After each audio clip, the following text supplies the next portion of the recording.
रत्नागिरीचे पालकमंत्री उदय सामंत यांनी रत्नागिरी शहराच्या सौंदर्याला बाधा ठरणाऱ्या तसंच धोकादायक आणि बेकायदेशीर असणाऱ्या मोठमोठ्या होर्डिंग्सवर कारवाई करण्याचे आदेश काही दिवसांपूर्वी दिले होते।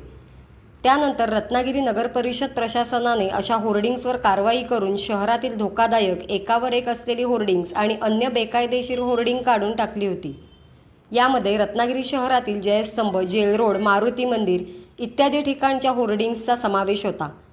काही दिवसांपूर्वी रत्नागिरी शहर संपूर्ण होर्डिंग्सने व्यापलं होतं, मात्र आता या शहराने मोकळा श्वास घेतलाय।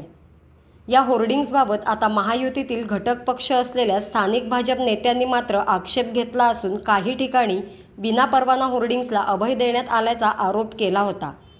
रत्नागिरी शहरातील सर्वच होर्डिंग्स काढून रत्नागिरी शहर होर्डिंग मुक्त करावे अशी मागणी भाजप दक्षिणचे जिल्हाध्यक्ष राजेश सावंत यांनी मुख्याधिकाऱ्यांची भेट घेऊन केली होती।